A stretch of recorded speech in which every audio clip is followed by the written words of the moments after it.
Hello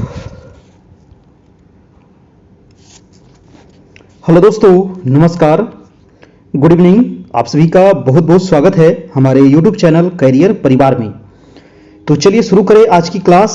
कैसे हैं आप सभी लोग? और देखिए, प्रधान शिक्षक की पूरी तैयारी चल रही है डीएलएड और समान अध्ययन दोनों की, जिसमें दोस्तों डेली आपकी क्लास होती है रात में 9 बजे से।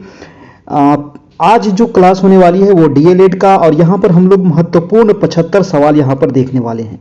ठीक है, वेरी वेरी इंपॉर्टेंट सवाल है जो आपको एग्जाम में पूछे जाने की संभावना है, और ये बिल्कुल आपके सिलेबस के अनुसार है। और आज जो होगा टेस्ट नंबर आपका 17 होगा। इसके पहले 16 टेस्ट आपका कंप्लीट हो गया है, जिसमें डीएलएड और समान अध्ययन दोनों का करवाया गया है, और ज्यादा जो हम फोकस कर रहे हैं वो डीएलएड पर कर रहे हैं। ठीक है, तो आज होगा टेस्ट नंबर आपका 17।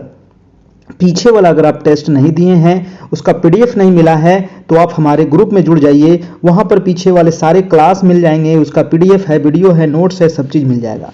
डेली आपका लाइव क्लास चलता है रात में 9 बजे से। तो एक भी सवाल भाई साहब अगर छूटा तो आपका रिजल्ट रुका। ध्यान रखना है, शुरू से अंत तक पूरा देखना है। और पूरा देखिए, हम यहाँ पर डिस्क्राइब करते हुए भी चलेंगे जहां तक हो सकेगा, है ना। हम कोशिश करेंगे सभी प्रश्नों को थोड़ा सा डिस्क्राइब करते हुए चले, है ना। 1 से सवा घंटे की क्लास होगी, तो पूरे एकदम तन मन धन से यहाँ पर तैयारी करना है। और अगर पीडीएफ नोट्स लाइव क्लास आपको चाहिए तो चैनल को सब्सक्राइब कर ले, है ना। और कैसे आपको पीडीएफ मिलेगा इसके लिए भी आपको आगे बताया जाएगा। तो चलिए शुरू करते हैं आज की क्लास का पहला सवाल। पहला सवाल देखिए, पार्ट 1 और पार्ट 2 में इसको डिवाइड किया गया है। पार्ट 1 जो है इसका वो दोस्तों आपका सामान्य अध्ययन है। ठीक है, पार्ट 1 इसका सामान्य अध्ययन है और पार्ट 2 इसका डीएलएड है। तो आज हम लोग पार्ट 2 देखेंगे, डीएलएड देखेंगे। इसका पार्ट 1 हम लोग बाद में देख लेंगे कभी, है ना। क्यों कल होगा, आज तो कल भी हम लोग क्लास जो किए थे वो डीएलएड का किए थे, और आज भी जो क्लास होगा वो डीएलएड का होगा। कल जो क्लास होगी वो समान अध्ययन की होगी। तो इसका पार्ट 1 जो है हम लोग कल देख लेंगे। ठीक है, तो चलिए शुरू करते हैं। आज का पहला प्रश्न क्या है कि इनमें से कौन सा पूर्णतः आनुवंशिकी द्वारा पूर्व निर्धारित होता है? बताइए। आनुवंशिक, मैंने आनुवंशिक के बारे में कई बार आप लोग को बता चुका हूं दोस्तों कि आनुवंशिकता क्या होता है, वंशानुक्रम क्या होता है। ठीक है, दोनों चीज एक ही है। आनुवंशिकता कह लीजिए या फिर वंशानुक्रम कह लीजिए, दोनों एक ही है, दोनों अलग चीज नहीं है। तो यहां पर ऑप्शन है मित्रों का चयन। क्या मित्रों का चयन आनुवंशिकता से होता है? बिल्कुल गलत है। आंखों का रंग, जी हां बिल्कुल सही है। आंखों का जो रंग होता है वो आनुवंशिकता से होता है दोस्तों, है ना। और शैक्षणिक सफलता ये आनुवंशिकता का कोई लक्षण नहीं है। शिक्षा में रुचि ये भी आनुवंशिकता का कोई लक्षण नहीं है। यहां पर जो आपका आंसर होना चाहिए वो आंसर नंबर आपका क्या होगा? B number. आंखों का जो रंग होता है ना, बहुत सारे लोगों का देखिएगा, है ना, किसी किसी का आंख थोड़ा सा कलर उसका अलग होता है। ठीक है, तो वो आनुवंशिकता की वजह से होता है दोस्तों, है ना। यहां पर हमारा आंसर क्या हो जाएगा? ऑप्शन नंबर हो जाएगा हमारा बी नंबर, है ना। वीडियो को आप लोग आइए के साथ क्या करना है? लाइक कर देना है। ठीक है, अपने दोस्तों को वीडियो को शेयर कर सकते हैं, जो भी आपके मित्र होंगे उनको शेयर कर सकते हैं। ठीक है, तो यहां पर जो आंसर हो जाएगा दोस्तों, आनुवंशिकता द्वारा पूर्व निर्धारित जो होता है वो आंखों का रंग होता है। यानी कि जो आंखों का रंग है वो विरासत में मिला हुआ गुण है, जो एक से अधिक जीनों से प्रभावित होता है ना। आनुवंशिक गुण क्या होता है कि एक पीढ़ी से दूसरे पीढ़ी में क्या होता है दोस्तों? संचरित होते रहता है। इसी को तो आनुवंशिकता या वंशानुक्रम कहते हैं। जैसे बालक का रंग रूप, है ना, ये भी आनुवंशिक होता है। उसका आकार, शरीर का गठन, ऊंचाई, ठीक है, तो ये सभी आनुवंशिक गुणों पर महत्वपूर्ण प्रभाव छोड़ता है। ठीक है, चलिए अगला प्रश्न देख लेते हैं। प्रश्न नंबर आपका दूसरा नंबर 77 कह रहा है कि वे विद्यार्थी जिन्हें दिव्यांगता है उनके सफल समावेशन के लिए क्या आवश्यक है ना। जो विद्यार्थी क्या है दोस्तों? दिव्यांग है। ठीक है, जो विद्यार्थी दिव्यांग है उन्हें सफल समावेशन के लिए क्या आवश्यक होनी चाहिए? तो उन्हें सफल समावेशन के लिए क्या होना चाहिए? सुलभ अवसंरचना या इमारतें होनी चाहिए, या फिर विद्यार्थियों का अलगाव की कोई आवश्यकता नहीं है। शिक्षकों का पक्षपातपूर्ण रवैया, ये भी गलत है। साथियों के बीच सहानुभूति और दया, क्या होगा दोस्तों इसका आंसर? देखिए इसका आंसर क्या होगा? 77 का वे विद्यार्थी जिन्हें दिव्यांगता है उनके सफल समावेशन के लिए क्या आवश्यक है। यहां पर देखिए ऑप्शन नंबर ए दोस्तों आपका बिल्कुल सही होना चाहिए, है ना। ऑप्शन नंबर ए आपका बिल्कुल सही। बहुत सारे लोग देखिए यहां पर ऑप्शन नंबर डी भी कर रहे हैं, लेकिन यहाँ पर सहानुभूति और दया की कोई यहाँ पर चर्चा नहीं होगी। सुलभ अवसंरचना होगा आपका, ऑप्शन नंबर ए हो जाएगा आपका। ठीक है, सफल समावेशन के लिए सुलभ अवसंरचना या इमारतें जरूरी है।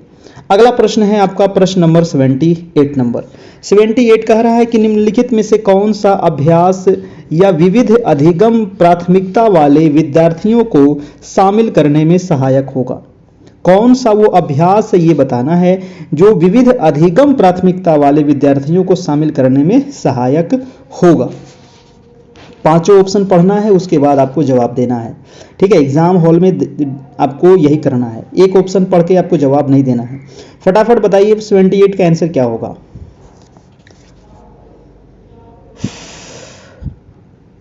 देखिए, वो कौन सा अभ्यास कह रहा है जो विविध अधिगम प्राथमिकता वाले विद्यार्थियों को शामिल करने में सहायक होगा।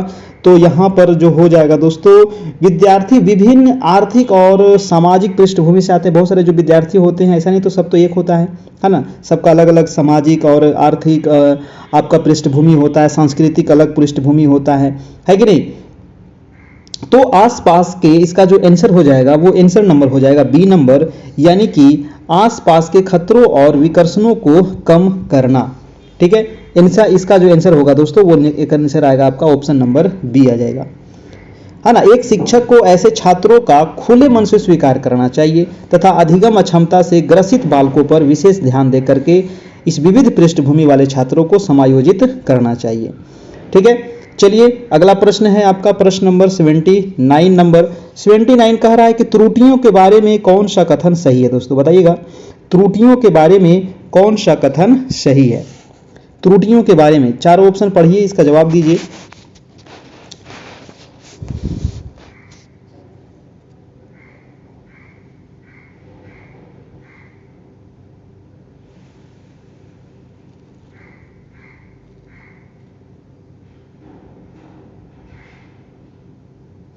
देखिए, त्रुटि के बारे में यहाँ पर कौन सा कथन सही कह रहा था। ऑप्शन है कि अधिगम प्रक्रिया में त्रुटियों की कोई भूमिका नहीं होती है।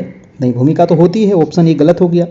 एक शिक्षक को विद्यार्थियों को त्रुटि करने के व्यवहार को इनाम और सजा देकर खत्म करना चाहिए। बिल्कुल गलत है, इनाम और सजा नहीं देना है ना, सजा तो देना ही नहीं है। सी नंबर है कि त्रुटियों पर चर्चा और विश्लेषण द्वारा उन्हें अर्थपूर्ण अधिगम में बदला जा सकता है। जी हाँ, ये ऑप्शन देखिए आपका सही लग रहा है। आगे विद्यार्थी अपनी त्रुटियों की स्वयं खोज और सुधार करने में सक्षम नहीं होते, ये भी गलत है। सी नंबर जो आपका है दोस्तों, ये आपका बिल्कुल सही आंसर होगा।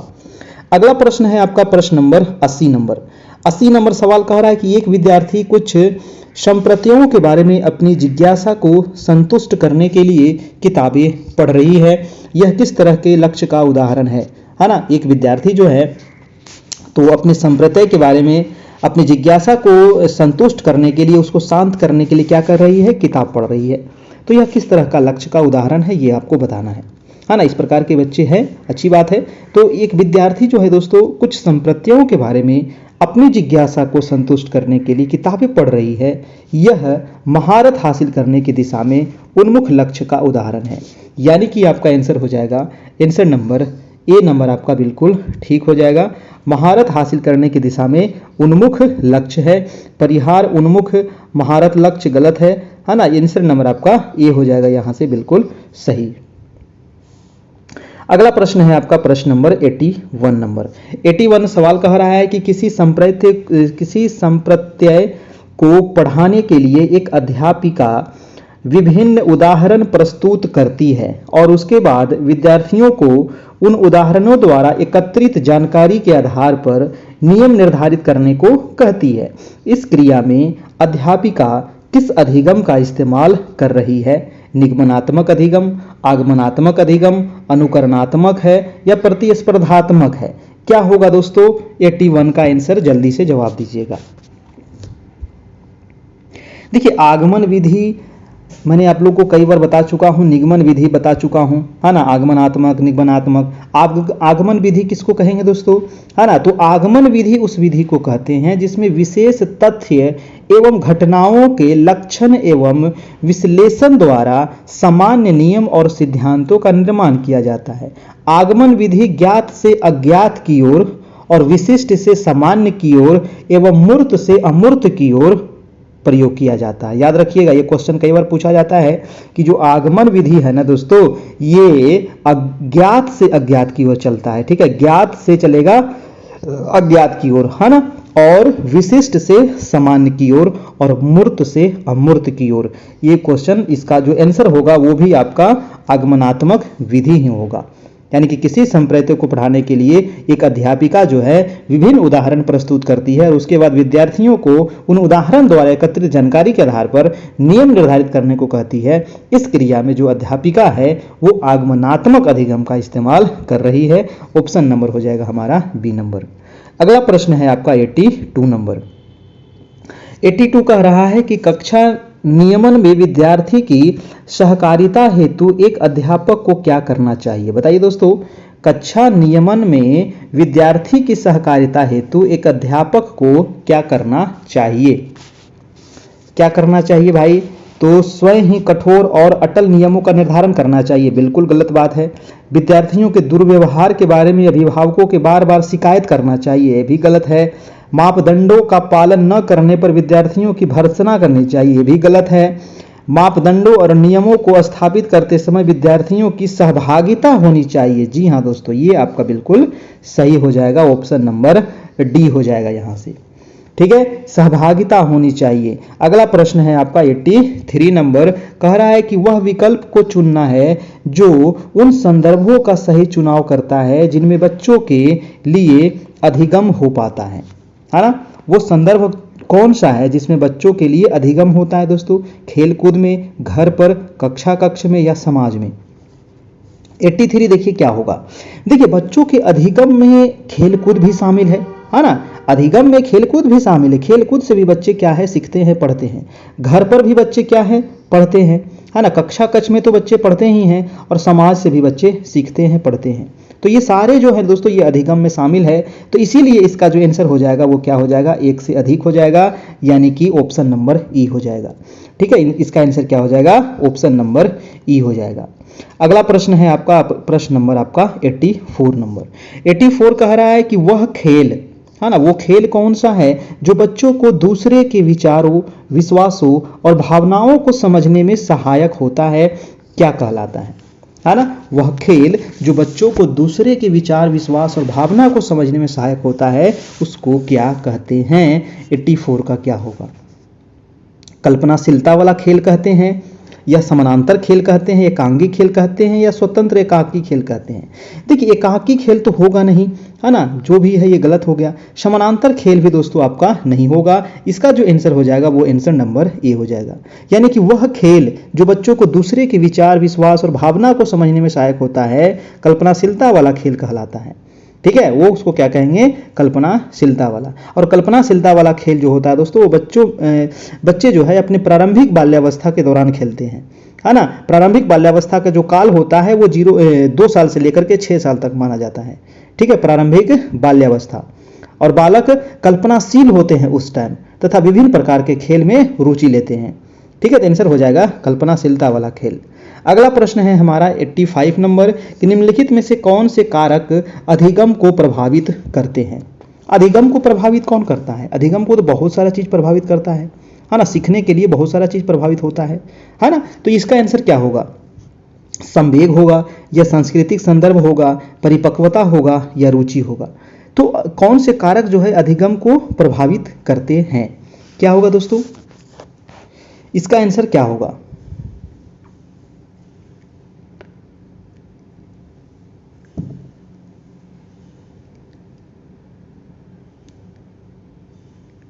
देखिए, इसका आंसर संवेग भी होगा, है ना, ये भी अधिगम को प्रभावित करता है। सांस्कृतिक संदर्भ भी हो जाएगा, आपका परिपक्वता भी हो जाएगा, रुचि भी हो जाएगा।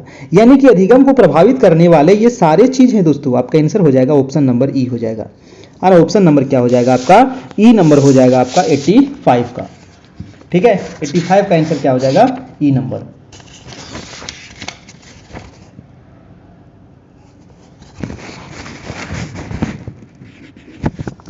चलिए अगला प्रश्न देख लेते हैं। प्रश्न नंबर है आपका 86 नंबर।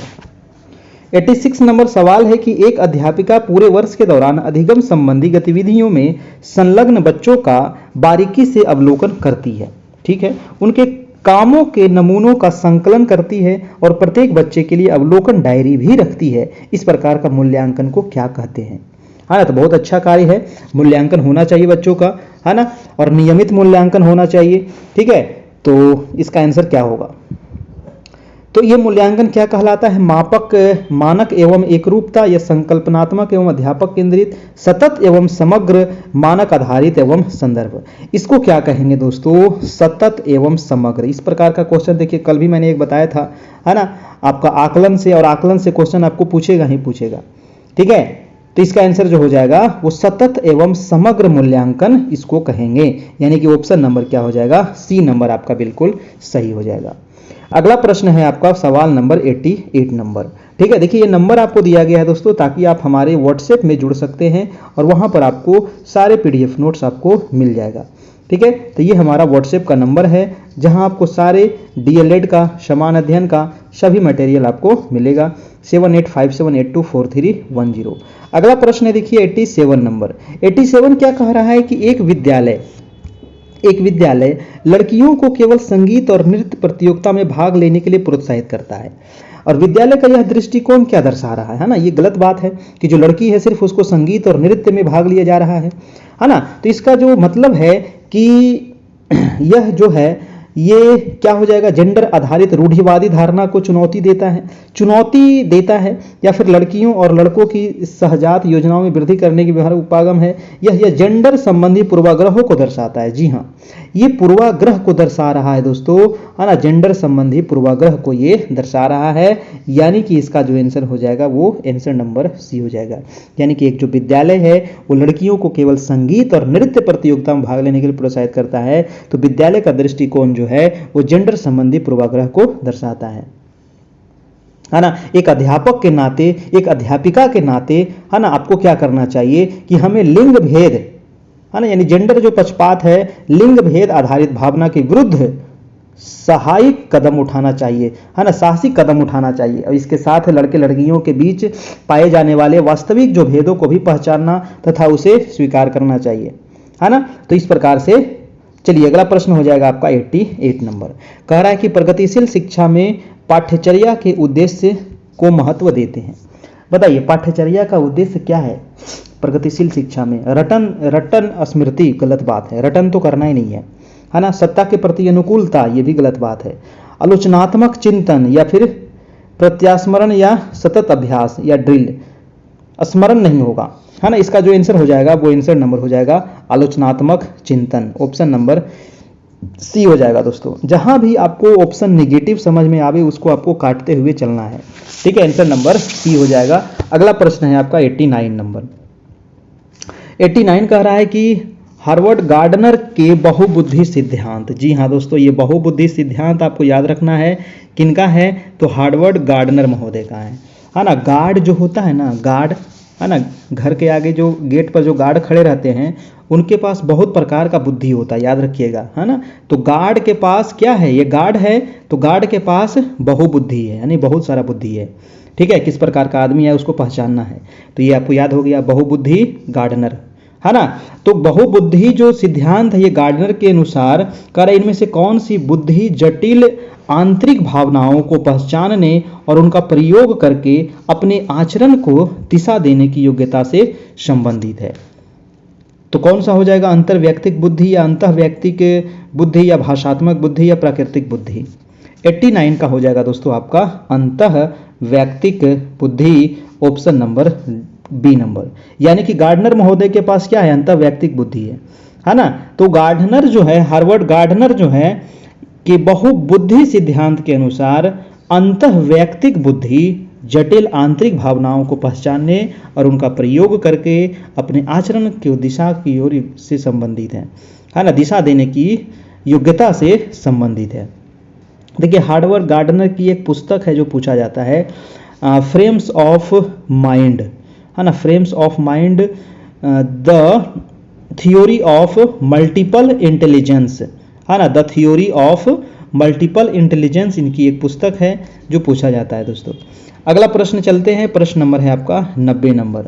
90 नंबर सवाल कह रहा है कि समकक्षी समूह के संदर्भ में क्या सही है। बताइए, समकक्षी समूह के संदर्भ में क्या सही है, क्या होगा इसका आंसर क्या होगा, जल्दी से बताइएगा। 90 का कह रहा है बच्चों के द्वितीयक समाजीकरण में उनकी एक महत्वपूर्ण भूमिका होती है, या फिर बच्चों के समाजीकरण में उनकी कोई भूमिका नहीं होती है। तो ये गलत, कोई तो भूमिका होती है ना, नहीं कैसे होगा, गलत बात है। बच्चों के समाजीकरण में उनकी लघु क्षेत्रीय निरर्थक भूमिका गलत है। यह द्वितीयक समाजीकरण का कथक नहीं है, ये भी गलत है। इसका जो आंसर हो जाएगा दोस्तों, आंसर नंबर ए हो जाएगा। समकक्षी समूह के संदर्भ में पूछ रहा था तो कह रहा बच्चों के द्वितीयक समाजीकरण में उनकी एक महत्वपूर्ण भूमिका होती है दोस्तों, है ना। बाकी ऑप्शन क्या है, गलत है। तो ये भी आपको छांटते हुए चलना है, ऑप्शन नंबर ए हो जाएगा।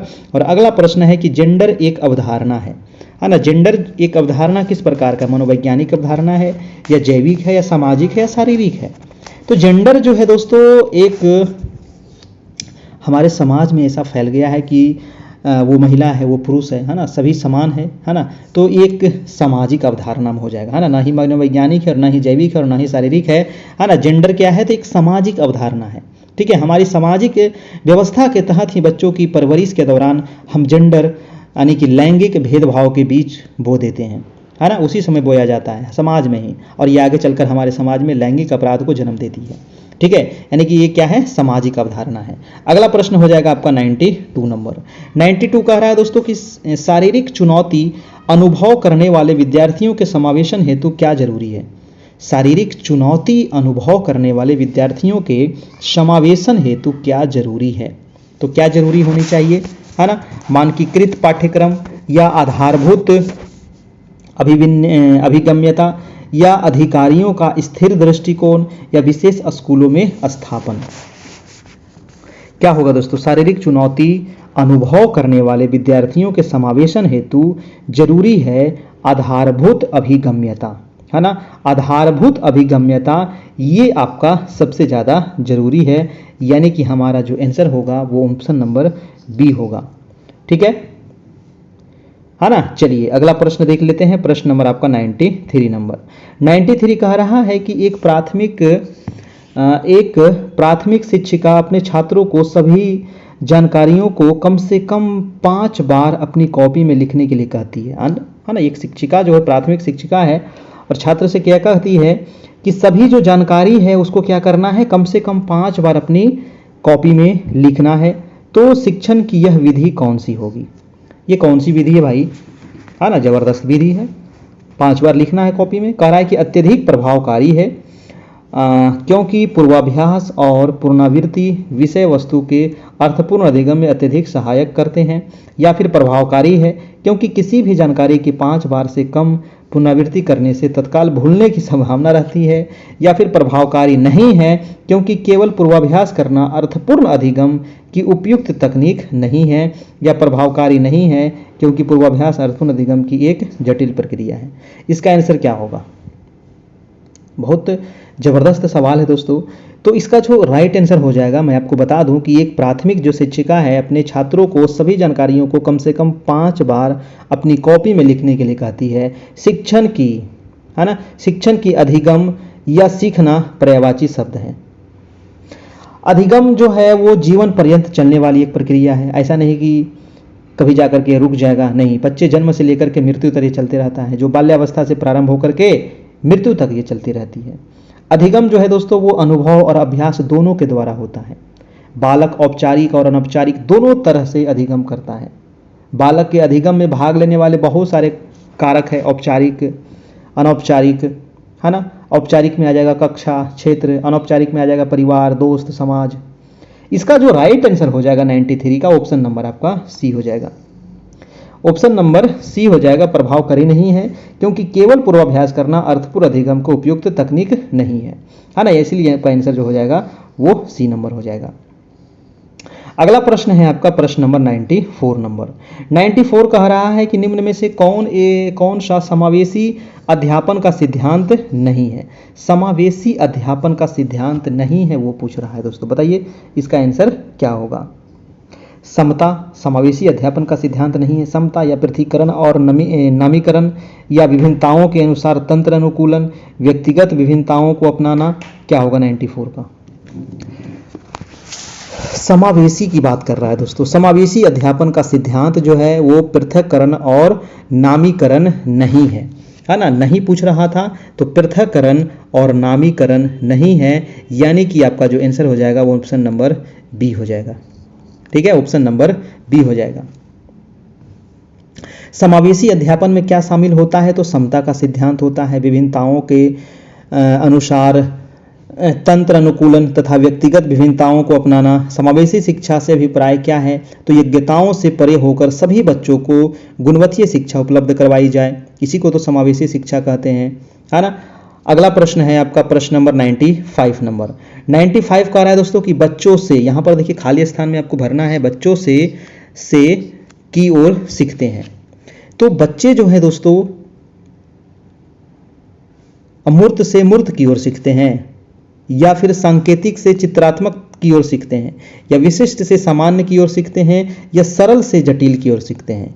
जो बच्चे होते हैं ना, तो ये बच्चे जो होते हैं ये सरल से लेकर के जटिल की ओर सीखते हैं, यानी कि आपका जो आंसर होगा वो आंसर नंबर आपका डी होगा। ऐसा थोड़ी कि पहले आप उसको जटिल चीज सिखा दीजिएगा, नहीं, पहले सरल चीज सिखाते हैं, जो आसान चीज है उसको सिखाते हैं, धीरे धीरे हम ऊपर की ओर चढ़ते हैं। यानी सरल से जटिल का सिद्धांत का तात्पर्य यह है कि पहले बालक सरल चीजों को करता है और बाद में जटिल चीजों को करता है। यह सिद्धांत जो है विभिन्न क्रियाओं में लागू होता है।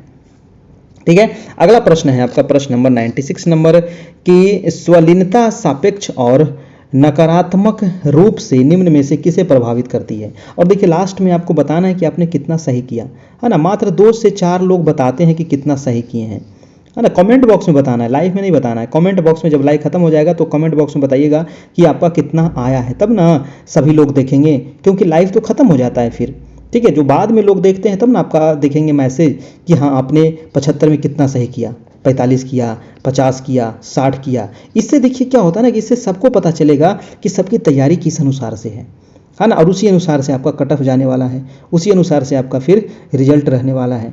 ठीक है, तो इसीलिए हम कहते हैं कि आप लास्ट में अपना स्कोर बताइए कि कितना आपने सही किया, और लाइव में नहीं बताना है, कमेंट बॉक्स में जाकर के बताना है, लाइव चैट में नहीं, कमेंट बॉक्स में बताना है। ठीक है, चलिए 96 का आंसर क्या होगा। 96 क्वेश्चन कह रहा है कि स्वालीनता सापेक्ष और नकारात्मक रूप से निम्न में से किसे प्रभावित करती है। सामाजिक और संप्रेषण कौशल, दृष्टि, एकाग्रता की क्षमता, शारीरिक समन्वय। क्या होगा दोस्तों 96 का। 96 का जो आंसर हो जाएगा आपका सामाजिक और संप्रेषण कौशल, है ना। सामाजिक और संप्रेषण कौशल। ठीक है, यानी कि स्वलीनता सापेक्ष और नकारात्मक रूप से सामाजिक और संप्रेषण कौशल को प्रभावित करती है। अगला प्रश्न है प्रश्न नंबर आपका 97 नंबर 97 कह रहा था कि प्रश्न कह रहा है कि प्रतिभाशाली विद्यार्थियों के संदर्भ में कौन सा सही है। प्रतिभाशाली विद्यार्थी के बारे में पूछ रहा है दोस्तों, है ना। प्रतिभाशाली विद्यार्थियों के संदर्भ में कौन सा यहाँ पर सही है। कह रहा है कि उन्हें कभी भी अधिगम की आवश्यकता नहीं हो सकती। ऐसा नहीं है कि जो प्रतिभाशाली है उसको नहीं होती है, ये तो बिल्कुल गलत है। उनमें सामाजिक क्रियाओं की उत्क्रमणीयता की कमी होती है, ऐसा नहीं है, ये गलत है। उनमें जिज्ञासा की भावना बहुत छिन्न होती है, ये भी गलत है। वो अभिव्यक्ति में प्रवाह और विवर्धन दर्शाते हैं, जी हाँ, तो ये वाला आपका बिल्कुल सही हो जाएगा, आपका ऑप्शन नंबर डी। यानी कि प्रतिभाशाली विद्यार्थी के संदर्भ में निम्न कथन सही होना चाहिए। वो जो होते हैं वो अभिव्यक्ति में और व्यक्ति में प्रवाह और विवर्धन दर्शाते हैं। ठीक है, प्रतिभाशाली जो बालक होते हैं दोस्तों उनमें बहुत प्रकार की विशेषताएं होती है, जैसे कि विशाल शब्दकोश होता है, उनका मानसिक प्रक्रिया तीव्र होती है, या फिर दैनिक कार्यों में विभिन्नता होती है, सामान्य ज्ञान की श्रेष्ठता होती है, उनमें सामान्य अध्ययन में रुचि होता है, पाठ्य विषयों में अत्यधिक रुचि या अरुचि होता है। ठीक है, तो ये चीज आपका होता है। उनका बुद्धि लब्धि काफी उच्च होता है। ठीक है, 130 से लेकर के 170 तक उनका बुद्धि लब्धि होता है जो प्रतिभाशाली बालक होते हैं। तो याद रखना है प्रतिभाशाली बालक के बारे में भी। अगला प्रश्न है आपका 98 नंबर की श्रवण बाधिता को जूझते विद्यार्थी को सफल समावेशन में निम्न में से कौन सी पद्धति सहायक होगी। बताइए, श्रवण बाधिता से जूझते विद्यार्थियों के सफल समावेशन में कौन सी पद्धति सहायक होगी। श्रवण बाधिता, है ना। बच्चे क्या है, श्रवण बाधिता, ये मतलब कि वो बढ़िया से सुन नहीं पाते हैं। तो श्रवण बाधिता से जूझते विद्यार्थियों के सफल समावेशन में दोस्तों, है ना, संप्रेषण के मौखिक रूप को दृश्य रूप से परिवर्तित करना, यानी कि आंसर हो जाएगा सी नंबर, संप्रेषण के मौखिक रूप को दृश्य रूप से परिपूर्ण करना। ऑप्शन नंबर सी हो जाएगा। देखिए, श्रवण संबंधी दोष दो प्रकार का होता है, एक तो पूर्ण होता है, एक आंशिक होता है ना। कुछ बच्चे ऐसे होते हैं जो पूर्ण बहरे होते हैं, और कुछ होते हैं कि थोड़ा बहुत सुनते हैं, है ना, थोड़ा ऊंचा सुनते हैं, है ना। जोर से बोलिएगा तब वो सुनेंगे, ठीक है। चलिए अगला प्रश्न देख लेते हैं 99 नंबर। 99 क्या कह रहा है कि फिल इन द ब्लैंक्स के लिए सीखना बाह्य अभिप्रेरणा का उदाहरण है। कौन सा यहाँ पर बाह्य अभिप्रेरणा का उदाहरण है दोस्तों, ये बताना है आपका, है ना। कौन सा बाह्य अभिप्रेरणा का उदाहरण है, कौन सा, बताइए जल्दी से। 99 का क्या होगा, बाह्य अभिप्रेरणा। तो दोस्तों के बीच लोकप्रियता पाना दोस्तों, ये है बाह्य अभिप्रेरणा, है ना। बाह्य अभिप्रेरणा, ऑप्शन नंबर सी हो जाएगा। दोस्तों के बीच लोकप्रियता पाने के लिए सीखना बाह्य अभिप्रेरणा का उदाहरण होता है, ठीक है। अभिप्रेरणा दोस्तों दो प्रकार का होता है, एक तो आंतरिक प्रेरणा होता है, एक बाह्य प्रेरणा होता है। आंतरिक जो होता है ये जन्मजात होता है, और बाह्य जो होता है वो अर्जित होता है। और आंतरिक में क्या आ जाएगा, जैसे भूख प्यास नींद, है ना, ये क्या है, आंतरिक अभिप्रेरणा है। और बाह्य अभिप्रेरणा में क्या आ जाएगा, जैसे रुचि है, इच्छा है, प्रतिष्ठा है ना, ये सभी बाह्य अभिप्रेरणा हो जाएगा। ये हम लोग क्या करते हैं, अर्जित करते हैं, है ना, अर्जित करते हैं बाद में। अगला प्रश्न हो जाएगा आपका 100 नंबर। 100 नंबर है कि विकास किससे प्रभावित होता है दोस्तों। जो विकास है ना, वो किससे प्रभावित होता है। विकास कोई बच्चा नहीं है, विकास मतलब आपका डेवलपमेंट, है ना। तो विकास प्रभावित होने के लिए बहुत सारे चीज़ चाहिए, जैसे विद्यार्थी के व्यक्तिगत क्या कारण हो सकता है, इससे भी प्रभावित होगा। स्कूल का माहौल कैसा है, सामाजिक परिवेश में कैसा परिवेश में वो रह रहा है, पारिवारिक प्रभाव से भी वो प्रभावित होता है। यानी कि जो हमारा आंसर है दोस्तों, ये सभी सही है ना। ऑप्शन नंबर क्या हो जाएगा, ई नंबर। इनमें से आपका सभी आपका सही है ना। सभी प्रकार ये जो जितने दिए गए हैं ऑप्शन सारे सही है, सबसे विकास हमारा प्रभावित होता है, ठीक है। वातावरण भी है, वंशानुक्रम भी है, बुद्धि भी है, यौन भी है, रोग भी है, बहुत सारा चीज़ है जिससे विकास प्रभावित होता है। अगला प्रश्न है आपका 101 नंबर। 101 है कि एक प्रगतिशील कक्षा निम्न में से किसे प्रधानता देती है। एक प्रगतिशील कक्षा जो है ये किसको प्रधानता देती है। ऑप्शन है आपका अध्यापिका द्वारा चयनित पढ़ाने के तरीकों को, पाठ्यक्रम को पूरा करने को, परीक्षा केंद्रित शिक्षा शास्त्रों को, विद्यार्थियों के मतों और अनुभवों को। 101 का हो जाएगा दोस्तों आपका डी नंबर, विद्यार्थियों के मत और अनुभव को। ऑप्शन नंबर हो जाएगा आपका डी नंबर, ठीक है। चलिए 101 का डी हो गया। अगला है 102 नंबर। लड़के हमेशा विज्ञान में अच्छे होते हैं, जी हाँ, और लड़कियां गायन में। यह कथन क्या दर्शाता है ना। ये कथन क्या दर्शा रहा है कि लड़के हमेशा विज्ञान में अच्छे होते हैं, लड़कियां अच्छी नहीं होती है, लड़कियां गायन में अच्छी होती है। तो ये जेंडर रूढ़िवादिता है, मैंने कई बार बता चुका हूँ। इस प्रकार का क्वेश्चन आपको हमेशा पूछेगा, 100% पूछेगा।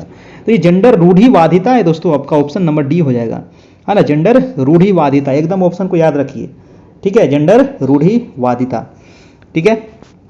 चलिए नेक्स्ट प्रश्न है आपका, और ये नंबर आपको दिया गया दोस्तों जहाँ PDF नोट्स ले सकते हैं, है ना। PDF नोट्स लेने के लिए आपको 399 इसमें चार्ज है, तभी आपको सारे PDF नोट्स मिल पाएंगे, समान अध्ययन और DLED का, ठीक है। जितना भी क्लास हो गया है पीछे वाला वो भी मिल जाएगा, उसका वीडियो भी मिल जाएगा, PDF भी, और उसके अलावे DLED का नोट्स वगैरह भी आपको मिल जाएगा, समान अध्ययन का भी अलग से मिल जाएगा आपका, ठीक है। मात्र 399 आपका चार्ज है। 78 57 82 43 10 7857824310 ये नंबर है, जहां आपको ऑनलाइन पे करना पड़ेगा, फ़ोन पे, गूगल पे के माध्यम से, तभी आपको फिर मिल पाएगा दोस्तों। तो चलिए अगला प्रश्न जो है हम लोग देख लेते हैं। प्रश्न नंबर है आपका 103 नंबर। 103 प्रश्न क्या कह रहा है, देखिएगा। विकास के कौन से क्षेत्र स्वनियमन, प्रदर्शन, भावनाओं को समझने और दर्शाने से संबंधित पहलुओं की बात करता है।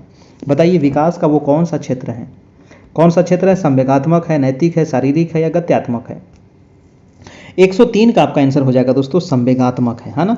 विकास का वो संवेगात्मक क्षेत्र है जो स्वनियमन, प्रदर्शन, भावनाओं को समझने और दर्शाने से संबंधित पहलुओं की बात करता है। अगला प्रश्न है 104 नंबर। 104 कह रहा है कि लड़के हमेशा यंत्र विज्ञान में अच्छे होते हैं और लड़कियां पढ़ाई में करने में। यह क्या दर्शा रहा है। क्या दर्शा रहा है? अभी मैंने आपको बताया था कि इस प्रकार का जैसे ही सवाल पूछे तो आपको ऑप्शन ढूंढना है जेंडर रूढ़िवादिता, और आपका आंसर हो जाएगा ऑप्शन नंबर डी। ठीक है, जेंडर रूढ़िवादिता। अगला प्रश्न है आपका 105 नंबर की। 105 कह रहा है कि स्वलीनता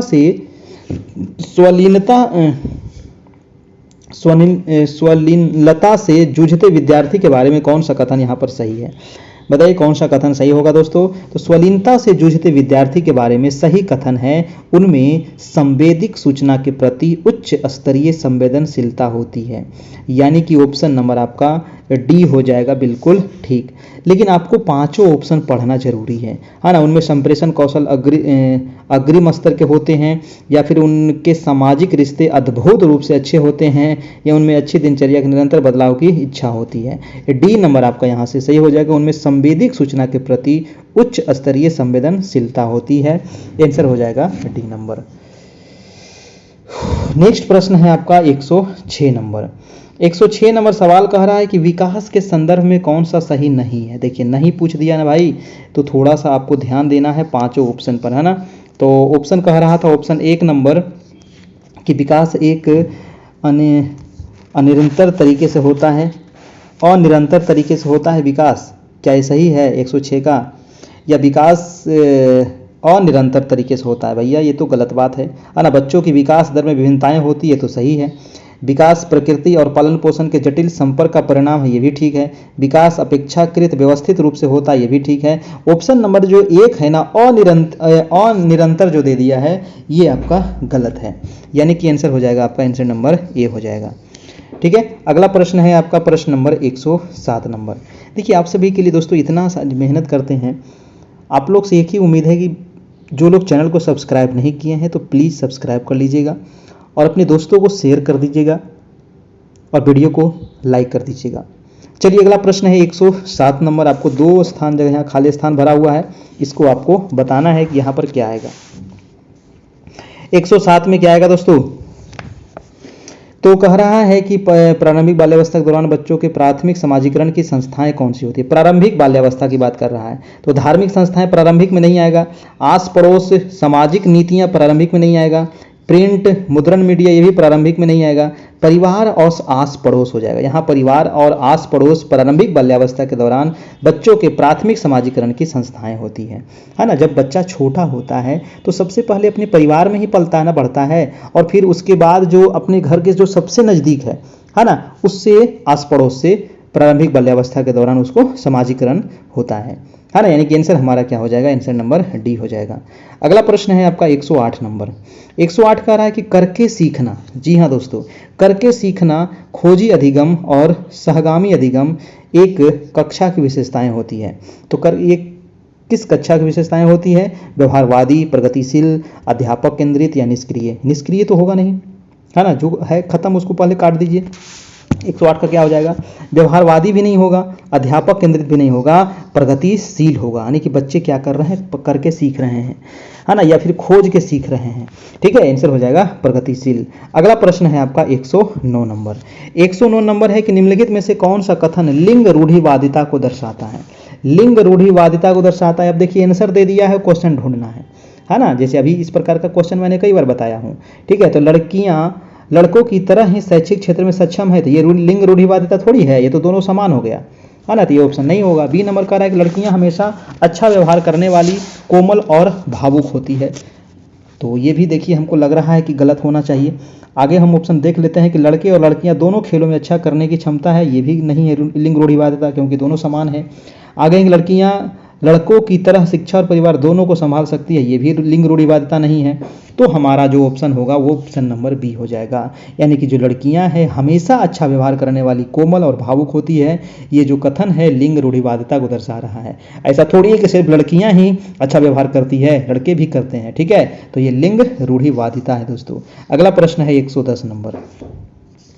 कह रहा है कि लेव वाइगोत्स्की ने निम्न में से किसे बढ़ावा दिया है? बताइए, लेव वाइगोत्स्की महोदय आ गए लेव वाइगोत्स्की। तो लेव वाइगोत्स्की ने किसको बढ़ावा दिए हैं? कंठस्थ स्मरण, अत्यधिक जोर पर नहीं तो कंठस्थ करने पर जोर नहीं दिए हैं, परीक्षा पर भी जोर नहीं दिए हैं, मानकीकृत पर पाठ्यक्रम पर भी नहीं दिए हैं, ये दिए हैं सहयोगात्मक अधिगम पर जोर, है ना, सहयोगात्मक अधिगम पर ये जोर दिए हैं, बढ़ावा दिए हैं दोस्तों। ठीक है, चलिए अगला प्रश्न है आपका प्रश्न नंबर 111 नंबर। 111 नंबर सवाल कह रहा है कि एक प्रगतिशील कक्षा में अधिगमकर्ताओं को किस तरह समझा जाता है ना। एक प्रगतिशील कक्षा में अधिगमकर्ताओं को किस तरह समझा जाता है, किस तरह समझा जाता है। तो प्रगतिशील कक्षा में तो ज्ञान के निष्क्रिय देखिए निष्क्रिय आ गया तो गलत हो गया, है ना, निर्माण में सक्रिय भागीदारी के रूप में, हाँ ये सही होना चाहिए। केवल व्याख्यान विधि, केवल शब्द आ गया तो एक ऑप्शन गलत हो गया। स्वतंत्र रूप से सूचना प्रसंस्करण में असक्षम, ये भी गलत हो गया, यानी कि हमारा ऑप्शन नंबर बी आपका बिल्कुल सही हो जाएगा। इसलिए कहते हैं कि आप पांचों ऑप्शन पढ़िए, आपका देखिए आराम से आंसर निकल के आ जाएगा। ठीक है, चलिए अगला प्रश्न है आपका प्रश्न नंबर 112 नंबर कह रहा है कि जीन पियाजे के संज्ञानात्मक विकास के सिद्धांत, याद है ना, जीन पियाजे संज्ञानात्मक विकास का सिद्धांत किसने दिया, जीन पियाजे, याद रखना है, ये क्वेश्चन बहुत बार पूछा गया है। तो जीन पियाजे के संज्ञानात्मक विकास के सिद्धांत के अनुसार किस चरण पर ज्यादातर बच्चे संरक्षण संप्रत्यय से संबंधित कार्य कर लेते हैं। तो संरक्षण संप्रत्यय से संबंधित कार्य जो करते हैं दोस्तों, वो कौन सा मतलब उम्र है ना, कौन सा चरण है। ठीक है, क्योंकि जीन पियाजे 4 चरण बताए हैं, संवेदी पेशीय, पूर्व संक्रियात्मक, मूर्त संक्रियात्मक, अमूर्त संक्रियात्मक, है ना। तो इसका जो आंसर हो जाएगा वो आंसर हो जाएगा मूर्त संक्रियात्मक।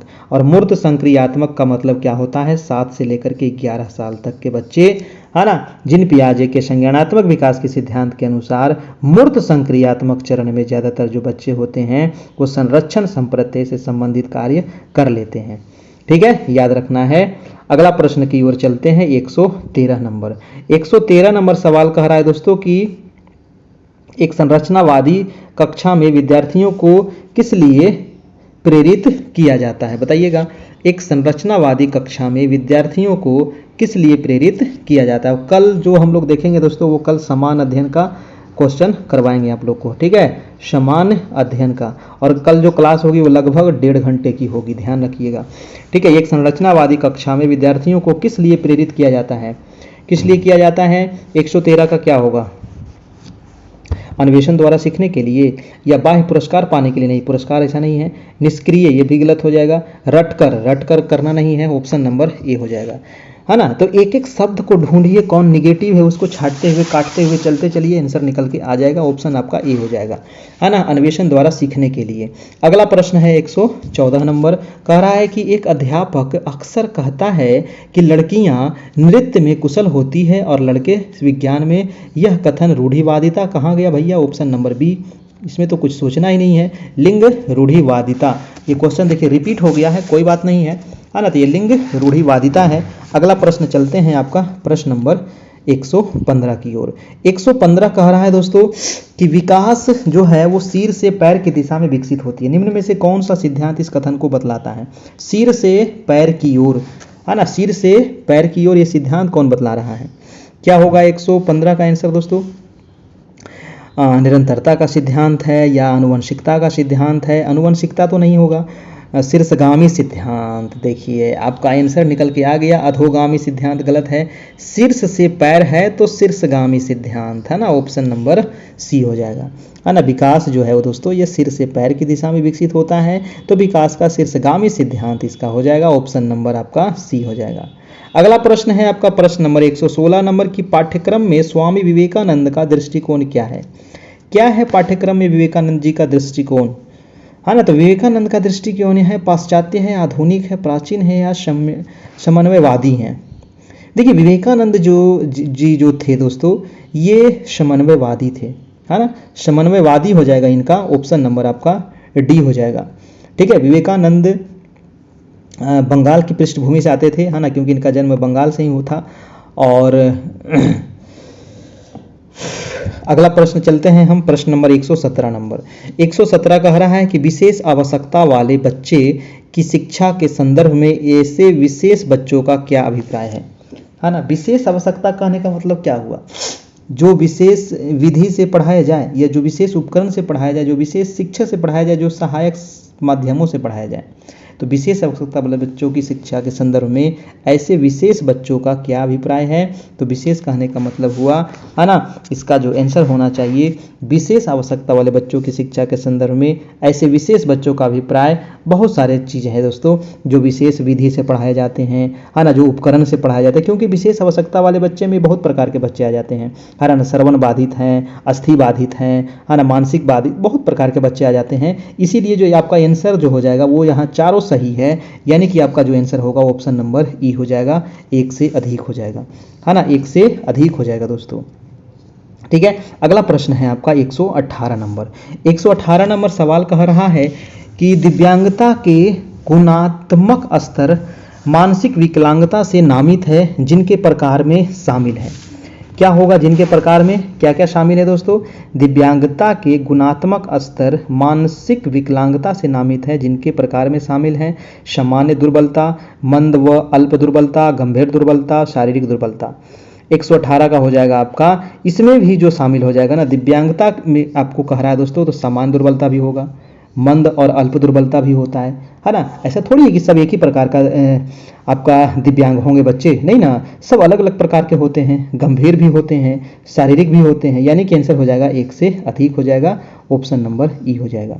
अगला प्रश्न है 119 नंबर कि विकलांगों के लिए राष्ट्रव्यापी स्तर पर दिव्यांग नामकरण और कार्यान्वयन का श्रेय किस प्रधानमंत्री को जाता है?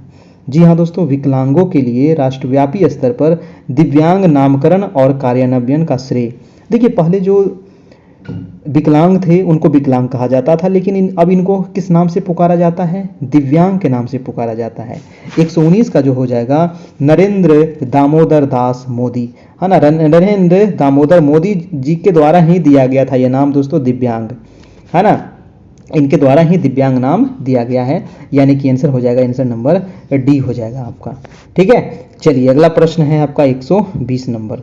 120 नंबर है कि आर्थिक रूप से वंचित बच्चे और विद्यार्थियों का सीधा संबंध किससे होता है? जो आर्थिक रूप से वंचित और जो आर्थिक रूप से वंचित बच्चे हैं उनका संबंध किससे होगा दोस्तों? निर्धनता से होगा, गरीबी से होगा, बेरोजगारी से होगा, निरक्षरता से होगा। तो यहाँ पर भी देखिए आपको सभी सही लग रहा है, क्योंकि दोस्तों जो आर्थिक रूप से कमजोर है वो निर्धन होंगे, है ना, गरीब होंगे, है कि नहीं, बेरोजगार होंगे और निरक्षर होंगे, यानी कि आपका आंसर हो जाएगा एक से अधिक हो जाएगा, ऑप्शन नंबर ई हो जाएगा। ठीक है, अगला प्रश्न है आपका 121 नंबर की पढ़ने की असमर्थता है एक। देखिए पढ़ने में क्या है, बच्चे असमर्थ हैं, तो पढ़ने में असमर्थता किसको दर्शाता है? जैसे कि इसको 100 लिखा हुआ, एस से डब्ल्यू 100, और इसको बच्चा पढ़ेगा वाज, है ना, ये पढ़ने में असमर्थता हुआ। तो ये एक प्रकार का क्या है दोस्तों? ये एक प्रकार का विकार है ना, पठन विकार है ये, है ना, और इसको कहते हैं डिसलेक्सिया, समझ रहे हैं ना, डिसलेक्सिया इसको कहते हैं, यानी कि इसका जो आंसर हो जाएगा पठन विकार, है ना, पढ़ने की असमर्थता यानी कि पठन विकार इसको कहेंगे, पढ़ने में असमर्थता है तो इसको पठन विकार से संबंधित कहेंगे, इसी को डिसलेक्सिया कहा जाता है।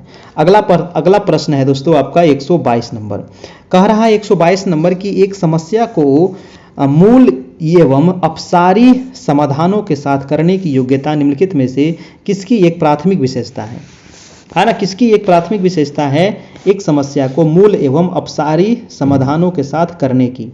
122 का क्या होगा? क्षतिग्रस्त बच्चों की, सृजनात्मक बच्चों की, अधिगम अशक्तता वाले बच्चों की, या फिर अहम केंद्रित बच्चों की? तो एक समस्या को मूल एवं अपसारी समाधानों के साथ करने की योग्यता जो है दोस्तों एक प्राथमिक विशेषता है, तो आंसर हो जाएगा सृजनात्मक बच्चों की।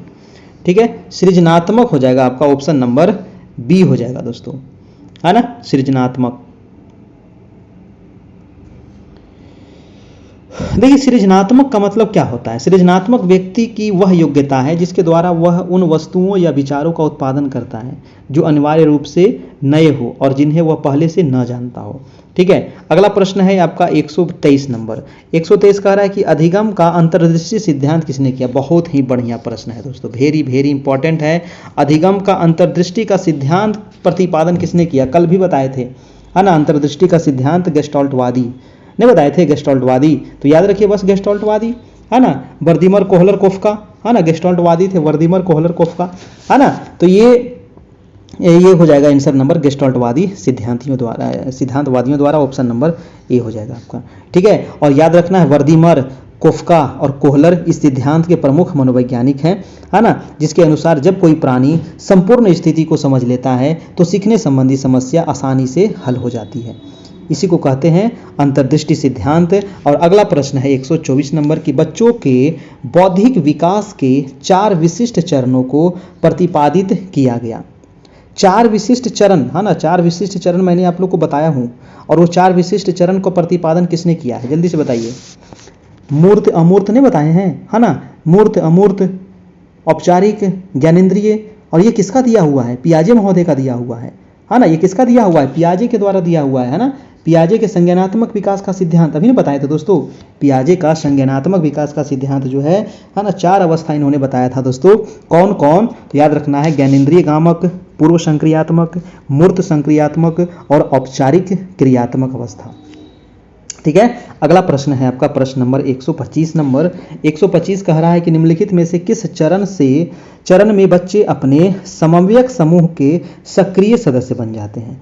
तो समवयस्क समूह के सक्रिय सदस्य कब बनते हैं, किशोरावस्था में बनते हैं, वयस्कावस्था में बनते हैं, शैशवावस्था में बनते हैं या बाल्यावस्था में बनते हैं। वो कौन सी अवस्था है, क्या होगा दोस्तों, वो कौन सी अवस्था है, तो ये अवस्था है आपका किशोरावस्था। मैंने इसके बारे में भी कई बार आप लोग को सब्जेक्टिव जब पढ़ा रहे थे तो पूरे डिटेल से आप लोग को पूरा डीएलएड हम पढ़ा चुके हैं, पूरा डिटेल से 8 यूनिट डिटेल से लाइन बाई लाइन पढ़ाए हैं। आप जाकर के देख लीजिए, ठीक है, प्लेलिस्ट में सारा आपको मिल जाएगा, पढ़िए ना उसको जाकर के, बहुत फायदा करेगा।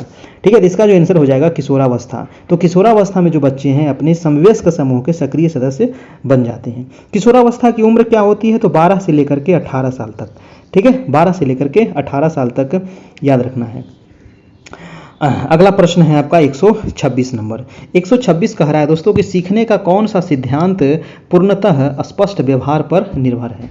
वो कौन सा सिद्धांत है जो स्पष्ट व्यवहार पर निर्भर है सीखने का, तो व्यवहारवादी है या संज्ञानवादी है, विकासात्मक है, संरचनावादी है। तो स्पष्ट व्यवहार कह रहा है ना, तो अब व्यवहार को आप ऑप्शन में खोजिएगा तो आपको मिलेगा व्यवहारवादी, यानी कि ऑप्शन नंबर ए आपका सही हो जाएगा। ठीक है, तो क्वेश्चन में ही आंसर छुपा हुआ है। कौन सा सिद्धांत पूर्णतः स्पष्ट व्यवहार पर निर्भर है, तो व्यवहारवादी सिद्धांत, ऑप्शन नंबर ए हो जाएगा, कुछ सोचना ही नहीं है ना, ऑप्शन नंबर ए। और व्यवहारवादी जेबी वाटसन इस विचार के प्रवर्तक थे, है ना, वाटसन महोदय व्यवहारवादी सिद्धांत के प्रवर्तक थे, है ना, जेबी वाटसन, ध्यान रखना है ना। अगला प्रश्न है आपका 127 नंबर। कह रहा है कि इनमें से कौन सी एक अध्ययन विधि प्राकृतिक परिस्थिति में एक उभरने वाली या अनुभव की गई समस्या को हल करने के लिए वास्तविक जीवन की गतिविधियों के संबंध में अध्ययन की विधि है। इनमें से कौन सी एक अध्ययन विधि आपसे पूछ रहा है दोस्तों, बताइए वो अध्ययन विधि कौन सा होगा 127 का, है ना। तो अध्ययन विधि हो जाएगा आपका परियोजना विधि। परियोजना विधि जो हो जाएगा आपका, परियोजना विधि प्राकृतिक परिस्थिति में एक उभरने वाली या अनुभव की गई समस्या को हल करने के लिए वास्तविक जीवन की गतिविधियों के संबंध में अध्ययन की विधि है परियोजना विधि, है ना। तो इसका आंसर हो जाएगा परियोजना विधि। अगला प्रश्न है आपका 128 नंबर। 128 कह रहा है कि सहकारी अध्ययन प्रतिभागियों के बीच किस पर जोर देती है। सहकारी अध्ययन प्रतिभागियों के बीच किस पर जोर देती है, रटने द्वारा अध्ययन, व्यक्तिक उत्कृष्टता, अंतर्निर्भरता या उत्तरदायित्व। क्या होगा 128 का, 128 का क्या होगा दोस्तों, 128 का हो जाएगा अंतर्निर्भरता, है ना, अंतर्निर्भरता ऑप्शन नंबर सी हो जाएगा। 129 नंबर प्रश्न है कि इनमें से कौन सा अध्ययन विद्यार्थियों के लिए अनुभव बढ़ाने में प्रयुक्त रचनात्मक अभिव्यक्ति तकनीक नहीं है। नहीं पूछ रहा था, तो रटना अध्ययन बिल्कुल नहीं है ना, रटना तो होना ही नहीं चाहिए, और नहीं हमसे पूछ रहा था तो यही हो जाएगा, है ना, यही हमारा आंसर हो जाएगा। रटना अध्ययन ये बिल्कुल गलत है, और गलत ही हमसे पूछ रहा था, ऑप्शन नंबर हमारा बी हो जाएगा। ठीक है, चलिए अगला प्रश्न है 130 नंबर। 130 नंबर सवाल कह रहा है दोस्तों कि एक अध्यापक जो अन्य तरीके के साथ साथ रचनात्मक अभिव्यक्तियों का एक सही मिश्रण प्रयोग करता है वह बालकों को सोच रखने में प्रोत्साहित करता है। किस प्रकार का सोच रखने में? अभिसारी, अपसारी, न्यूनतम या फिर लघु अवधिक। 130 का हो जाएगा दोस्तों, ये जो सोच है वो अपसारी सोच है ना। एक अध्यापक को अन्य तरीके के साथ साथ रचनात्मक अभिव्यक्तियों का एक सही मिश्रण प्रयोग करता है और वह बालकों को अपसारी सोच रखने में प्रोत्साहित करता है। ऑप्शन हो जाएगा हमारा बी नंबर बिल्कुल सही हो जाएगा। अगला प्रश्न है आपका 131 नंबर। कह रहा है जिन पियाजे के सिद्धांत में किसी वस्तु के सामने न होने की स्थिति में चिन्हों द्वारा उसे दर्शाकर काम करने की योग्यता क्या कहलाती है? जिन पियाजे के अनुसार दोस्तों पूछ रहा है कि किसी वस्तु के सामने ना होने की स्थिति में चित्रों द्वारा उन्हें दर्शाकर काम करने की योग्यता क्या कहलाती है? तो इसको कहते हैं दोस्तों लाक्षणिक प्रयाक्ता कहते हैं इसको दोस्तों। थोड़ा सा आंसर हो जाएगा आपका आंसर नंबर बी, लाक्षणिक प्रकार्यता इसको कहा जाता है ना, लाक्षणिक प्रकार्यता। ठीक है, चलिए। और पियाजे ने बालक के संज्ञानात्मक विकास की व्याख्या करने के लिए संज्ञानात्मक विकास को कितने भाग में बताए हैं? तो 4 भागों में इन्होंने विभक्त किया है। संवेदी पेशीय जन्म से 2 वर्ष, आपका संक्रियात्मक 2 से 7, मूर्त संक्रियात्मक 7 से 11 या 7 से 12, औपचारिक संक्रियात्मक 12 से लेकर के 15 तक। ठीक है, चलिए अगला प्रश्न है आपका 132 नंबर। 132 नंबर सवाल कह रहा है दोस्तों कि निम्नलिखित में से क्या उस खांचे या रेंज को सूचित करता है जिसके भीतर किसी योग्यता या गुण के लिए किसी व्यक्ति के प्रवीणता स्तर का फैसला किया जाता है? बताइए दोस्तों।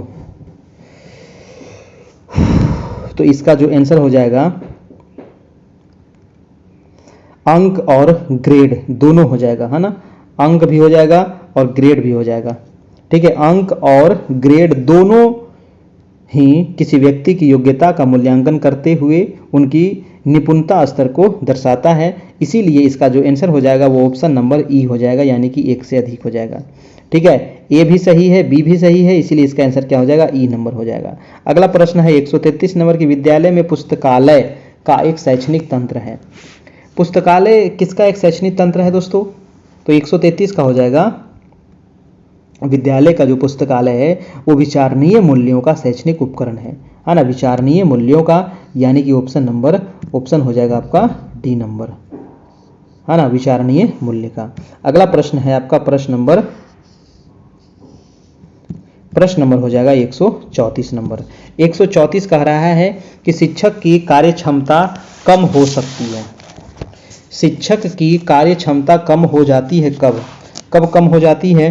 तो अधिकारियों के प्रभुत्व से या अधिकारियों के सहयोग से कम कैसे होगा, है ना, अधिकारियों के प्रलाप से, ये भी नहीं है। तो अधिकारियों के प्रभुत्व से दोस्तों आंसर हो जाएगा ए नंबर, कार्य क्षमता कम हो जाती है। अगला प्रश्न है 135 नंबर की, एक शिक्षक को सफल माना जाता है ना, एक शिक्षक को सफल कब माना जाएगा? यदि वह छात्रों को विषय की जानकारी देते हैं। नहीं, विषय की जानकारी तो सब शिक्षक देते हैं। विषय वस्तु को एक सुव्यवस्थित तरीके से प्रस्तुत करता है। जी, ये ठीक लग रहा है। छात्रों को परीक्षा पर जोर नहीं देना है। छात्रों को स्वास्थ्य के प्रति, ये भी गलत है। आंसर नंबर हमारा बी होना चाहिए कि विषय वस्तु को दोस्तों सुव्यवस्थित तरीके से प्रस्तुत करता है, वही क्या है, एक सफल शिक्षक माना जाएगा। ठीक है, अगला प्रश्न है आपका 136 नंबर। 136 कह रहा है कि पढ़ाने में सर्वाधिक संतोष का विकास है। तो संतोष का विकास सर्वाधिक कब होगा? समाज के प्रति सेवा भाव से, या फिर बच्चों के विकास में योगदान की भावना से, या बच्चों के साथ परस्पर प्रेम भाव से, या एक शिक्षक के रूप में प्रतिष्ठा एवं क्षमता का भाव से। जी हाँ, तो एक शिक्षक के रूप में प्रतिष्ठा एवं क्षमता के भाव से ही सर्वाधिक संतोष विकास होगा। ऑप्शन हो जाएगा दोस्तों आपका ऑप्शन नंबर डी हो जाएगा। ठीक है, चलिए अगला प्रश्न चलते हैं। प्रश्न नंबर 137 नंबर, फटाफट जवाब देते चलिए, है ना, कि शिक्षक बच्चों की जटिल अवधारणाओं की समझ को किस प्रकार सहज कर सकते हैं? शिक्षक बच्चों की जटिल अवधारणाओं की समझ को किस प्रकार सहज कर सकते हैं? 137 का क्या होगा? तो ऑप्शन कह रहा है कि अन्वेषण एवं परिचर्चा के लिए अवसर उपलब्ध करके, या फिर एक व्याख्यान दे करके, या प्रतियोगात्मक अवसरों की व्याख्या करके, या बार बार यांत्रिक अभ्यास के द्वारा। तो 137 का हो जाएगा दोस्तों आपका, है ना, अन्वेषण एवं परिचर्चा के लिए अवसर उपलब्ध करा करके, यानी कि आंसर नंबर ए हो जाएगा। ठीक है, आंसर ए हो जाएगा। अगला प्रश्न है 138 नंबर। 138 प्रश्न कह रहा है, ध्यान दीजिएगा, कि भारत सरकार ने सन 1961 में एनसीईआरटी नामक जिस संस्था का सृजन किया उसका सांगठनिक स्वरूप क्या है? हाँ ना, तो एनसीईआरटी की स्थापना कब हुई थी? 1961 में हुई थी। ये आपको याद रखना है, ये पूछा जाता है। ठीक है, इसके बारे में हम पढ़ाए भी हैं। कह रहा है कि ये किस प्रकार का संगठनात्मक स्वरूप है दोस्तों? तो ये एक परिषद है ना, क्या है? एक परिषद है दोस्तों आपका। ठीक है, इसका मुख्यालय कहाँ है? तो मुख्यालय याद रखना है, न्यू दिल्ली इसका मुख्यालय है। 139 नंबर सवाल है कि एक सफल शिक्षक वही है। सफल शिक्षक कौन है? तो एक सफल शिक्षक वही होता है जो अपने विषय को अच्छी तरह से जानता हो, या फिर जिसकी कक्षा परिणाम 100% आता हो, या फिर वह छात्रों के लिए अभिगम्य हो, या फिर उससे लेख प्रतिष्ठाओं के प्रति प्रकाशित हो। आंसर नंबर ए होना चाहिए। ठीक है, अगला प्रश्न है आपका 140 नंबर। 140 कह रहा है दोस्तों, प्रश्न है यूएनसीआरपीडी किससे संबंधित है ना? ये किससे संबंधित है? यूएनसीआरपीडी, तो ये जो है ना दोस्तों, विशिष्ट आवश्यकता वाले बालकों से संबंधित है। ठीक है, यूएनसीआरपीडी क्या है? तो एक विकलांग जनों के मानव अधिकारों से संबंधित एक अंतर्राष्ट्रीय संधि है। ठीक है, और जिसका फुल फॉर्म क्या होता है? United Nations convention on the rights of persons with disabilities, यानी कि United Nations convention of the rights of person with disability. ठीक है, तो इसका जो आंसर हो जाएगा विशिष्ट आवश्यकता वाले बच्चे, यानी कि ऑप्शन नंबर आपका सी हो जाएगा। अगला प्रश्न है 141 नंबर। शिक्षा का उद्देश्य क्या होनी चाहिए? शिक्षा का उद्देश्य क्या होनी चाहिए, ये बताना है। तो शिक्षा का उद्देश्य जो है व्यवहारिक जीवन के लिए विद्यार्थियों को तैयार करना होना चाहिए। ठीक है, शिक्षा का उद्देश्य क्या होना चाहिए दोस्तों? तो विद्यार्थियों में व्यवसायिक कुशलता नहीं, विद्यार्थियों में सामाजिक जागरूकता, विद्यार्थियों को परीक्षा तो होगा ही नहीं, व्यवहारिक जीवन के लिए विद्यार्थियों को तैयार करना। ठीक है, ये मेन उद्देश्य होना चाहिए आपका, ऑप्शन नंबर डी। अगला प्रश्न है 142 नंबर। 142 कह रहा है दोस्तों कि मनोवैज्ञानिक विद्यालय निम्न में से क्या कार्य करते हैं? मनोवैज्ञानिक विद्यालय क्या कार्य करते हैं? नियंत्रण, निर्देशन, अध्यापन, बागवानी। तो बागवानी तो नहीं करेगा, है ना, नियंत्रण करते हैं, ठीक है, निर्देशन करते हैं और अध्यापन करते हैं, इसीलिए इसका जो आंसर हो जाएगा वो एक से अधिक हो जाएगा आपका, ऑप्शन नंबर ई हो जाएगा। ठीक है, मनोवैज्ञानिक विद्यालय। अगला प्रश्न है आपका 143 नंबर। 143 क्या कह रहा है? देखिएगा, कह रहा है कि मनोविज्ञान के इतिहास में सबसे पहली पाठ्यपुस्तक निम्नलिखित में से किसने लिखी थी? थोड़ा सा छोटा कर दे, हाँ दिख रहा है, अब दिख रहा है ना, ठीक है। कह रहा है कि मनोविज्ञान के इतिहास में सबसे पहली पाठ्यपुस्तक किसने लिखी थी? बहुत बढ़िया प्रश्न है ना। मनोविज्ञान के इतिहास में सबसे पहली पुस्तक कौन लिखा है भाई? कौन लिखा है जी? तो जेम्स, है ना, विलियम जेम्स के द्वारा लिखा गया है ना, विलियम जेम्स के द्वारा लिखा गया है। हमारा आंसर हो जाएगा ए नंबर। ठीक है, और इस पुस्तक का नाम था प्रिंसिपल साइकोलॉजी, और एक अमेरिकी दार्शनिक है ना, और मनोवैज्ञानिक भी हैं, विलियम जेम्स द्वारा ये पुस्तक लिखी गई है, प्रिंसिपल साइकोलॉजी। नेक्स्ट प्रश्न है आपका 144 नंबर की प्रभावी अधिगम के लिए शिक्षार्थी की भागीदारी की आवश्यकता होती है। तो शिक्षार्थी के दोस्तों किस प्रकार की भागीदारी की आवश्यकता होती है? सक्रिय, बिल्कुल सक्रिय होना चाहिए, विनम्र नहीं होना चाहिए, आंशिक नहीं होना चाहिए, निष्क्रिय नहीं होना चाहिए। आंसर होना चाहिए सक्रिय होनी चाहिए, है ना। ऑप्शन नंबर क्या हो जाएगा हमारा? ये आपका बिल्कुल ठीक है। अगला प्रश्न है आपका 145 नंबर। 145 कह रहा है कि किस अवस्था में प्रतीकात्मक खेल बढ़ता है तथा संज्ञानात्मक विकास को समर्थन देता है? किस अवस्था में प्रतीकात्मक खेल बढ़ता है तथा संज्ञानात्मक विकास को समर्थन देता है? तो आंसर हो जाएगा प्रारंभिक बाल्यावस्था, है ना। प्रारंभिक बाल्यावस्था जो है दोस्तों, इसमें प्रतीकात्मक खेल बढ़ता है तथा संज्ञानात्मक विकास को समर्थन देता है। और प्रारंभिक बाल्यावस्था की उम्र कितनी होती है, तो 2 साल से लेकर के 6 साल, है ना, इसको माना जाता है प्रारंभिक बाल्यावस्था। ठीक है, उत्तर बाल्यावस्था क्या हो जाएगा, 6 से लेकर के 12 वर्ष तक, है ना। अगला प्रश्न चलते हैं, प्रश्न नंबर है आपका 146 नंबर। 146 कह रहा है कि विद्यार्थियों के अधिगम को सुसाध्य करने के लिए एक शिक्षिका को किस पर ध्यान देना चाहिए। जी हाँ, विद्यार्थियों के अधिगम को क्या करना है, सुसाध्य करना है, तो एक शिक्षिका को किस पर ध्यान देना चाहिए, किस पर ध्यान देना है ना। आप एक शिक्षिका हैं, बताइए। तो परीक्षाओं के प्रति भय पैदा करना है भैया, तो गलत बात है। रट कर रटना तो है नहीं, निष्क्रिय तो होना ही नहीं है, बच्चों के पूर्व ज्ञान से संबंधित जोड़ना है, बिल्कुल सही बात है ना। ऑप्शन नंबर हमारा डी हो जाएगा। ऑप्शन क्या हो जाएगा, डी नंबर। अगला प्रश्न है 147 नंबर। 147 कह रहा है कि एनसीएफ 2005 कहता है, क्या कहता है, कि बच्चे असफल नहीं होते हैं, वे स्कूल की विफलता का संकेत देते हैं। बिल्कुल सही है, बच्चे असफल नहीं होते हैं, शिक्षक असफल होते हैं, स्कूल असफल होता है। ठीक है, तो एनसीएफ 2005 कहता है कि बच्चे असफल नहीं होते, वे स्कूल की विफलता का संकेत देते हैं। ये सहमत हैं या दृढ़तापूर्ण सहमत हैं या असहमत हैं या दृढ़तापूर्ण असहमत है, क्या होगा। 147 का हो जाएगा, यानी कि दृढ़तापूर्ण सहमत हैं कि बच्चे असफल नहीं होते हैं, स्कूल असफल होता है, शिक्षक असफल होता है। अगला प्रश्न है आपका 148 नंबर। अगर बच्चे असफल हो रहे हैं, फेल कर रहे हैं, इसका मतलब है कि वहाँ पर शिक्षा व्यवस्था सही नहीं है। अगला प्रश्न है 148 नंबर कि किसने सिफारिश की कि सेवाकालीन पाठ्यक्रम और पुरस्चर्या पाठ्यक्रम शिक्षकों की विशिष्ट आवश्यकताओं से संबंधित होनी चाहिए। किसने सिफारिश की थी, आचार्य राममूर्ति समीक्षा समिति, शिक्षा आयोग, कोठारी समिति, हंटर समिति, क्या होगा 148 का। 148 का हो जाएगा दोस्तों, आचार्य राममूर्ति समीक्षा समिति ने सिफारिश की कि सेवाकालीन पाठ्यक्रम और पाठ्यक्रम शिक्षकों की विशिष्ट आवश्यकताओं से संबंधित होनी चाहिए, यानी कि आंसर हो जाएगा आपका आंसर नंबर ए हो जाएगा। ठीक है, आंसर नंबर ए हो जाएगा। अगला प्रश्न है आपका 149 नंबर कि गांधी जी ने किस प्रसिद्ध शिक्षा संस्थान की स्थापना की थी, बताइए। और आपको अगर पीडीएफ चाहिए तो आप हमें कांटेक्ट कीजिए 7857824310। बताइए दोस्तों, गांधी जी ने किस प्रसिद्ध शिक्षा संस्था की स्थापना की थी, है ना। वो कौन सी प्रसिद्ध शिक्षा संस्था था।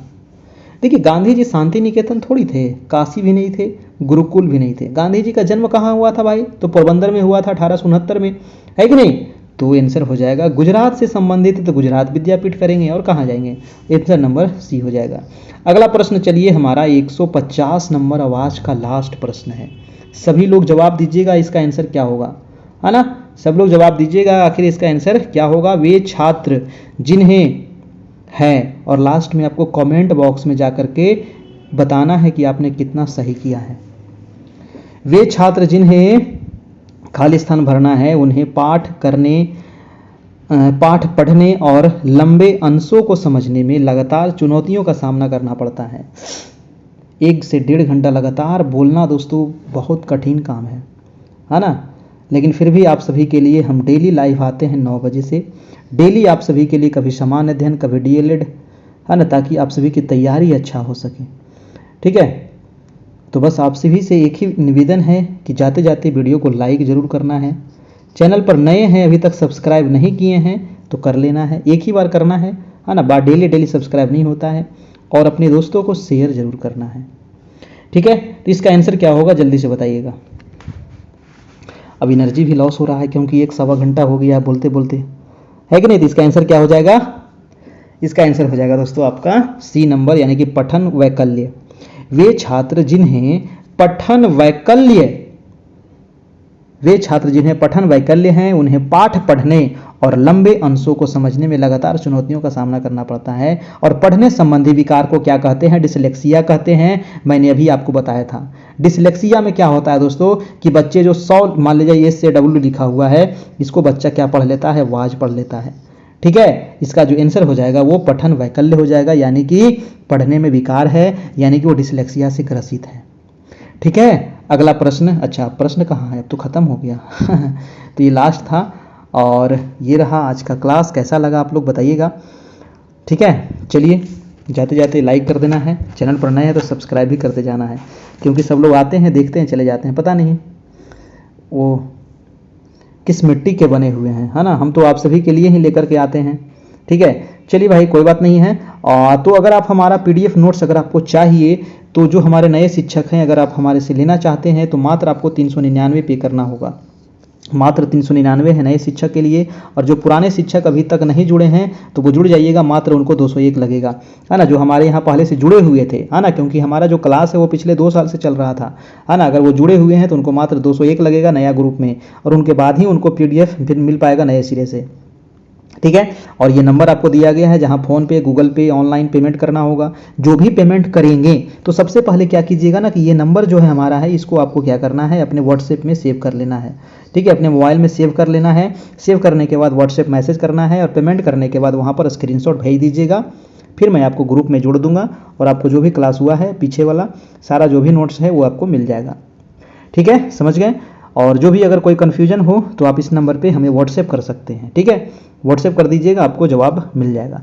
थैंक यू, धन्यवाद। आज के लिए इतना ही, फिर मिलेंगे हम लोग कल होगी समान अध्ययन की class. Thank you, good night.